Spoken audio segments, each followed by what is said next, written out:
For advertisements, please contact 8125893028. మా mail ID maxtvtelugu@gmail.com. Max TV ప్రేక్షకులకు ఉగాది శుభాకాంక్షలు. ఉగాది పండుగ విశిష్టత గురించి తెలియజేయడానికి ఈ రోజు మనతో ఉన్నారు స్పిరిచువల్ ఆస్ట్రో సైకాలజిస్ట్ శ్రీమతి పూండ్ల కల్పవల్లి గారు. నమస్తే అమ్మా. నమస్తే తల్లి, ఎలా ఉన్నావు? బాగున్నానమ్మా, మీరు బాగున్నారా? బాగున్నా తల్లి. మేడం, ఉగాది పండుగ విశిష్టత గురించి తెలియజేస్తారా మాకు? తప్పకుండా చేస్తానమ్మా. మనం మొట్టమొదటిగా మంగళవారం రోజు మనకి ఉగాది పండుగ వచ్చింది కాబట్టి ఆంజనేయ స్వామిని ఒకసారి తలుచుకుందాం. ఆ తర్వాత ప్రేక్షకులకి శుభాకాంక్షలు చెప్పుకుందాం. అలాగే అమ్మా. ఎత్ర ఎత్ర రఘునాథ కీర్తనం తత్ర తత్ర కృతమస్తకాంజలిం బాష్పవారి పరిపూర్ణలోచనం మారుతి నమత రాక్షసాంతకం. మ్యాక్స్ టీవీ ప్రేక్షకులందరికీ ఉగాది శుభాకాంక్షలు. ఈరోజు అనుజ్ఞ నన్ను ఉగాది యొక్క విశిష్టత అంటోంది. ఉగాదికి పండగకే ఓ పెద్ద విశిష్టత సంతరించుకుని ఉన్నది. అది చాలా పెద్ద విషయం. కారణం ఏంటి అనంటే, ఇది చాంద్రమానం ప్రకారంగా మనం చేసుకునేటువంటి తెలుగువారి పండగలలో ముఖ్యమైన పండగ ఉగాది. అంటే సంవత్సరం మొదలు మనం ఎక్కడి నుంచి తీసుకుంటాము అంటే చైత్ర మాసం నుంచి తీసుకుంటాం. మనకి తెలుగు నెలలెన్ని? 12, ఋతువులెన్ని? 6, అయనాలెన్ని? 2, తిథులెన్ని? 15, పక్షాలెన్ని? 2. ఏం పక్షాలు? కృష్ణపక్షము, శుక్లపక్షము. ఈ రకంగా వారానికి 7 రోజులు అన్ని కలిపి ఒకటే రోజు చెప్పుకునేది ఉగాది పండగే. అంటే సంవత్సరం మొదటి రోజు మనం స్టార్టింగ్. అందుకనే ఇంగ్లీష్ వారి పండగలు చెప్పుకునేటప్పుడు ఏం చేస్తాం? జనవరి 1వ తారీఖు అని ఒక డేట్ ఇచ్చేసుకుంటాం.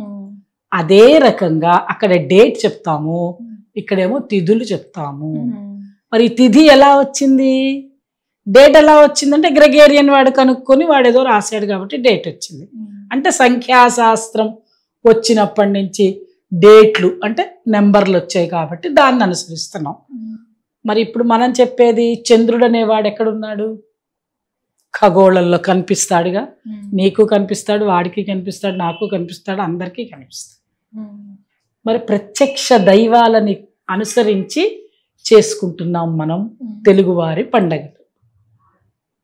అవునా కదా? సోలార్ సిస్టంలో ఉండేటువంటి 9 గ్రహాలలో ముఖ్యమైనటువంటి వాడు సూర్యుడు, ఆ తర్వాత చంద్రుడు. ఇవి 2 బింబగ్రహాలు. మిగతా 5 గ్రహాలు పంచతారక గ్రహాలు, మిగతా 2 గ్రహాలు ఛాయాగ్రహాలు.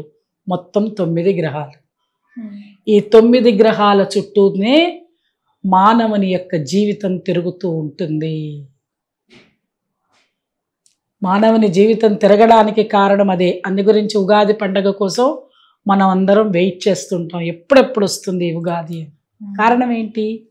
ఉగాది పండగ రోజే మనకి మన గోచారం ఏంటో తెలుసుకోవడానికి రెడీగా ఉంటాం. అందుకని ఇంకా మనం ఏమేం చేస్తాం ఈ రోజుల్లో? తప్పనిసరిగా చేసే పని ఒకటి ఉంది, పంచాంగ శ్రవణం.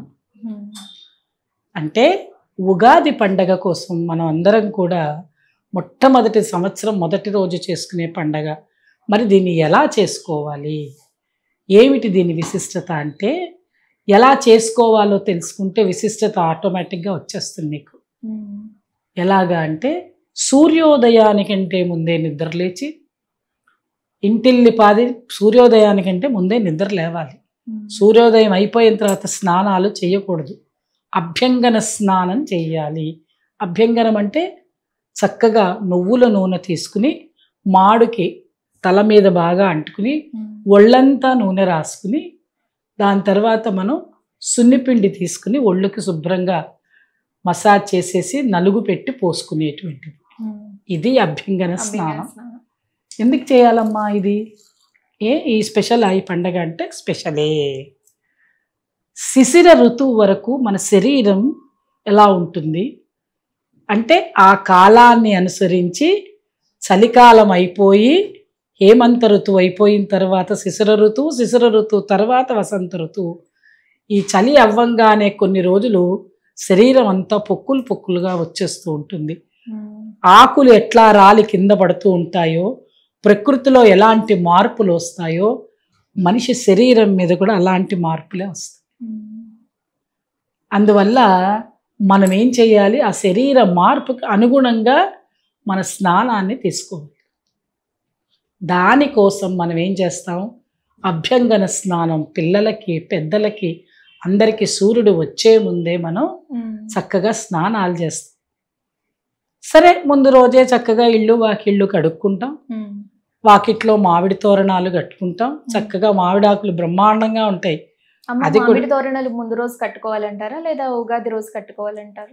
ముందు రోజు రాత్రి కట్టుకోవచ్చు. లేదు అమ్మ మాకు సమయం ముందు రోజు రాత్రి కాదు పొద్దుల పూట కూడా సమయం ఉంటుంది అని అంటే ఇంట్లో పూజ చేసే ముందర ఉగాది మామిడి తోరణం కట్టుకోవాలి. ఈ ఉగాది పండగకి మామిడి తోరణంతో పాటు వేప ఆకులు ఉంటాయి కదా, కొమ్మలు, వేప కొమ్మలు గుమ్మానికి ఇరుపక్కలా పెట్టాలి. ఎందుకని సంవత్సరం పెట్టాలా అమ్మా లేదా ఎప్పుడు పెట్టాలి? ఉగాది పండగ అంటేనే అది పెట్టాలి. విడి రోజుల్లో వద్దు, వేరే పండగలకి వద్దు. అప్పుడే వేపాకు ఫ్రెష్గా చిగుర్లతోటి పువ్వుతోటి ఉంటుంది. దానివల్ల యాంటీ బ్యాక్టీరియల్. ఇంటి ముందు గుమ్మానికి కడితే సరిపోతుంది అంటారు. వచ్చేవాళ్ళు పోయేవాళ్ళు పిల్లలకి ఎటువంటి ఆ గాలి పీల్చుకోవడం వల్ల దోషాలు పోతాయి. తర్వాత ఇంటి ముందు ముగ్గులు వేయడం, గడపకి పసుపు రాసుకోవడం, ఇవన్నీ మనం ప్రతి పండక్కి అనుసరించేటువంటివి. మరి చాలా మందికి వచ్చే సందేహం ఏంటి, మరి ఏ దేవుడికి పూజ చేయాలి? ఉగాది అనగానే పండగ అంటే ఏదో దేవుడి పేరు చెప్తాంగా.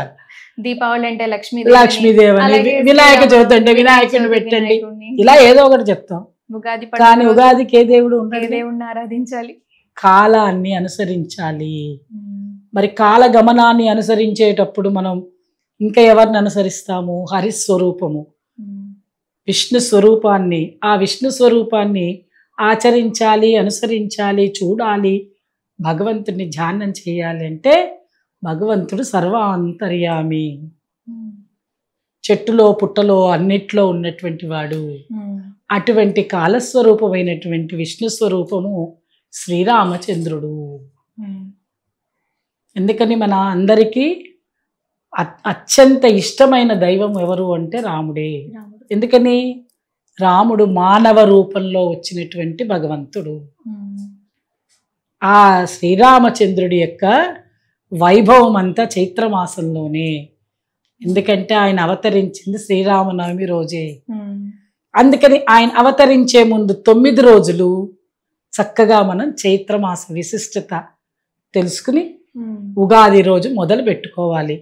అందుకని ఏం ఫోటో పెట్టుకోవాలి, మనం ఎవరిని ఆరాధించుకోవాలి అంటే శ్రీరామచంద్రుడు, అమ్మవారు సీతామాత, లక్ష్మణుడు, ఆంజనేయ స్వామి ఉండేటువంటి ఫోటో ఏదైతే పట్టాభిషేకం ఫోటో ఉంటుందో అది తెచ్చి పెట్టుకుని చక్కగా మనం సీతాష్టోత్రం, రామ అష్టోత్రం, ఆంజనేయ స్తోత్రం చేసుకుని చక్కగా పూజ చేసుకుని తర్వాత మనం చేసేది ఏమిటి, నివేదన ఏం పెట్టాలి అంటే మొట్టమొదటిగా ఉగాది పచ్చడి చేసుకోవాలి. ఉగాది పచ్చడి చేసుకోవాలి. ఎందుకని ఉగాది పచ్చడి చేసుకోవాలి? వేరే పండగలకి చెయ్యం కదా. పచ్చళ్ళు నైవేద్యం ఏంటమ్మా, నేను ఏదో చిన్నపిల్లని కూర్చున్నా కదా అని చెప్తున్నాను అనుకుంటావేమో నువ్వు. కానీ ఉగాది పచ్చడికి ఒక విశిష్టత ఉన్నది. అందుకే మొదట ఏ దేవుడు అనగానే కాలము అన్నాం మనం. కాలానికి విశిష్టత ఉన్నది కాబట్టి ఇది కాలస్వరూపమైన పండుగ, ప్రకృతి పండగ, వైజ్ఞానికంతో ఉండేటువంటి పండగ, దీనికి రూపాయి ఖర్చు లేనటువంటి పండగ. చెట్టుకి మామిడాకులు టింగని కోసుకొచ్చి పెట్టుకోవచ్చు, హాయిగా రోజు స్నానాలు చేసేదే పెద్ద విశేషమేం కాదు. ఈ పచ్చడి చేసుకోవడానికి ఏమి పెద్ద విపరీతమైన ఖర్చు కాదు. అయితే ఇష్టమైతే ఉగాది పచ్చడితోనే మన స్టార్ట్ చేసుకోవాలి. సరే ఇక మీకు ఇష్టమైతే గారెలు బూర్లు అవన్నీ నీ ఇష్టం చేసుకోవచ్చు. ఉగాది పచ్చడి స్వీకరించిన తర్వాతనే పంచాంగ శ్రవణం. ఏ పుస్తకం పెట్టి పూజ చేయాలి అంటే పంచాంగం పెట్టి పూజ చేయాలి. చక్కగా పంచాంగం పెట్టి పూజ. ఎందుకని? తిథివార నక్షత్ర యోగకరణాలన్నీ దానిలో రాసి ఉంటాయి. ఎన్సైక్లోపీడియా అది. అన్ని విషయాలు మనకు అందులో ఉంటాయి. చక్కగా ఆ పంచాంగాన్ని పెట్టి పూజ చేసుకుని వీలైతే గుడికి వెళ్ళి గుడిలో పంచాంగ శ్రవణం వినడం. పంచాంగ శ్రవణము అంటే వినడం. ఎందుకని పంచాంగ శ్రవణం అంటే నాది ఎట్లా ఉంది, ప్రతి వాళ్ళకి ఉంటుందిగా, రాశి ఫలాలు తెలుసుకోవాలని, నా గోచారం ఎట్లా ఉందో తెలుసుకోవాలని ఉంటుంది. కాబట్టి అది తెలుసుకోవడమే ముఖ్యమైనటువంటి విషయం. మరి ఏమిటి ఉగాది పచ్చడి అనే మాట మనకు అనిపిస్తుంది. అంటే ఉగాది పచ్చడి తయారు చేసుకోవడంలో షడ్రుచుల సమ్మేళనం. ఆ షడ్రుచుల గురించి మాకు వివరిస్తారా అమ్మ? షడ్రుచుల సమ్మేళనం అంటే మనిషికి అరిషడ్ వర్గాలు. ఈ అరిషడ్ వర్గాలను, షడ్రుచులను అన్ని షట్ అనే వస్తాయి. కాలంలో 6 అని మొదటే చెప్పుకున్నాం మనం. 6 ఋతువులని. ఆ 6 ఋతువులలో వచ్చేటువంటి విషయాలనే కలిపి ఒకేసారి తీసేసుకుందాం. మొదటి రోజే చెప్తున్నాం మనకి, అమ్మా మేము వసంత ఋతువులో మొదలు పెడుతున్నాం, శిశిర ఋతువు వరకు ఈ రకంగా ఉంటుంది నీ జీవితం. ఇందాకే ఫస్ట్ మనం అది ఔషధం అన్నామే, అది ఒక టీకా మందు. ఆ టీకా మందు కనుక మీరు సేవిస్తే సంవత్సరంలో జబ్బులు రావు. భారతదేశంలో టీకా వేసుకునేటువంటి విషయాన్ని బట్టే కరోనా అప్పుడు మనం బతికి బయటపడి పక్కవాడిని బతికిచ్చాం. అదే రకంగా మనందరికీ కూడా చిన్నప్పటి నుంచి ఈ వేప ఆకు, వేప పువ్వు, వేప కాయ ఇవన్నీ తినే అలవాటు మనకుంది, మిగతా వారికి లేదు. కారణం మనకి వేదాలు చెప్పినటువంటి విషయాలు ఇవి. వేదాల్లో ఉండే సంస్కృతి, సనాతన ధర్మం అంతా వైజ్ఞానికము, వైజ్ఞానిక దృష్టితోటి తయారు చేసేటువంటివి. ఏమేమున్నాయి ఇందులో? చక్కటి తీపి పదార్థం. ఏమిటి ఆ తీపి? మధురమైనటువంటి పదార్థము చెరుకు. చెరుకు తీసుకొచ్చి దాన్ని మనం, పూర్వకాలంలో అయితే ఈ చెరుకు మిషన్లు ఉండేవి కాదు, ఇళ్లల్లోనే వాళ్ళు ఆ పైన చొక్కంతా తీసేసి చిన్న చిన్న ముక్కలుగా చేసి దంచి రసం తీసి పోసేవాళ్ళు. అది మధుర పదార్థం, తీపి. అంటే జీవితంలో తీపి ఉండాలి. అంటే తీపి లేకపోతే మనం బతకలేంగా అమ్మలు. తీపి ఉండాలి. తర్వాత ఏముండాలి మనకి? చేదు కూడా ఉండాలి. కష్టము సుఖము. కష్టం అంటే చేదు, సుఖం అంటే తీపి. పాపము పుణ్యము ఇలా ప్రతిదానిలో ఉంటాయి. అందువల్ల నెగటివ్ పాజిటివ్. కాబట్టి చేదు, ఆ చేదేంటి? వేప పువ్వు. దానివల్ల మీకు మధుమేహ వ్యాధి ఇట్టే తగ్గిపోతుంది తెలుసా. అంటే మన శరీరంలో ఎటువంటి బ్యాక్టీరియా ఉన్నా తీసేసేటువంటిది, దోషాలన్నీ తీసేసేది ఈ పువ్వు. మరి కారం కావాలిగా, ఇవి రెండే తింటే సరిపోదు. కారాలు ఏం? కారం అంటే మిరియాలు. ఎండు కారం కాదు, పచ్చిమిరపకాయలు ఎండుమిరపకాయలు వేయకూడదు, మిరియాలు వేయాలి. చక్కగా మిరియాలు ఇట్లా దంచి కచ్చాపచ్చ దంచాలి. పొడెక్కర్ల అన్ని కచ్చాపచ్చ దంచే వేస్తాం. మరి పులుపు, మామిడికాయ, చింతపండు.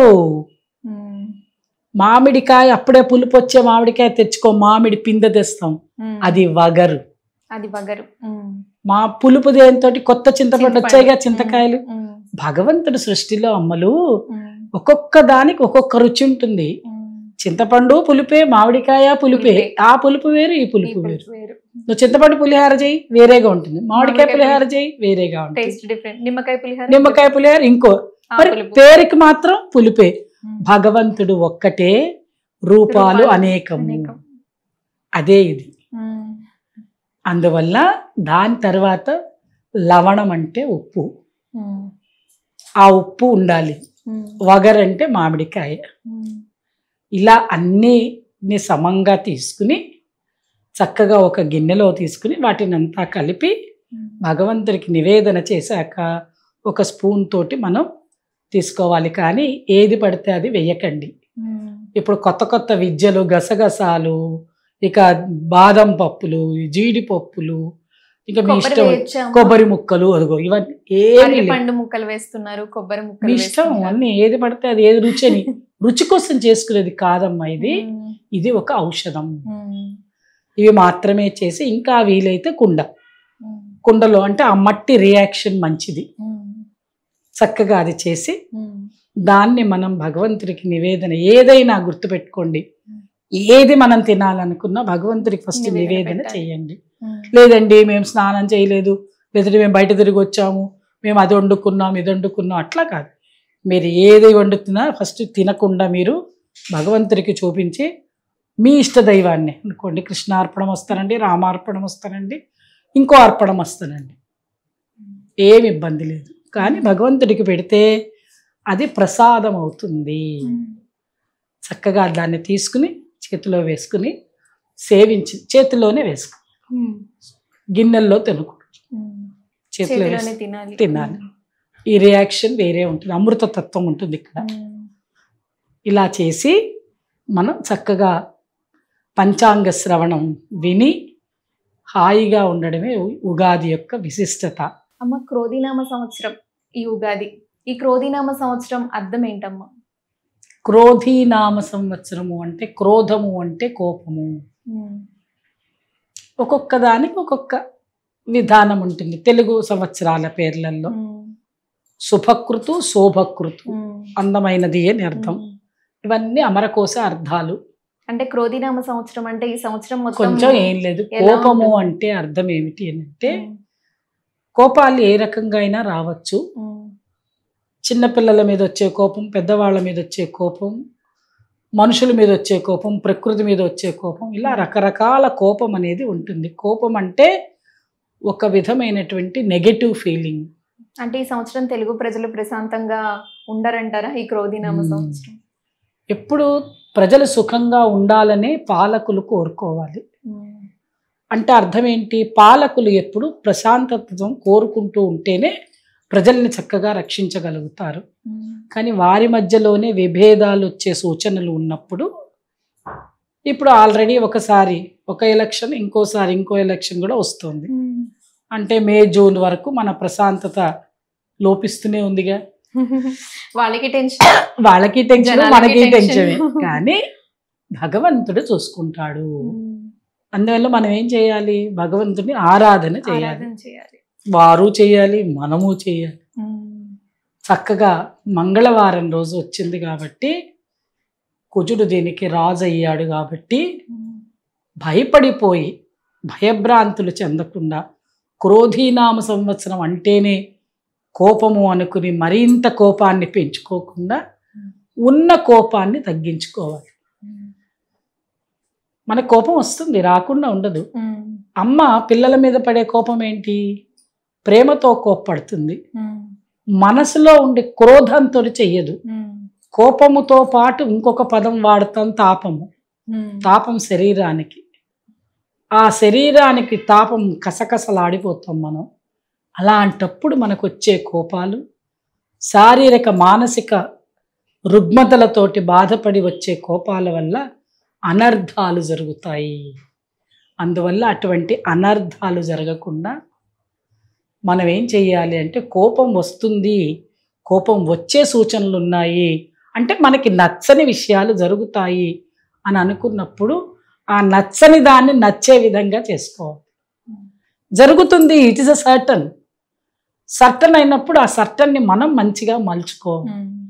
ఇప్పుడు నేను స్టూడియోలోకి వచ్చి కూర్చున్నాను, నాకు నువ్వు కూర్చున్నావు, నీకు నేను కూర్చున్నాను, మన ఇద్దరం ఒకళ్ళనొకళ్ళకి ఇష్టపడేటట్టుగా మన మనసుని క్రియేట్ చేసుకోవాలి.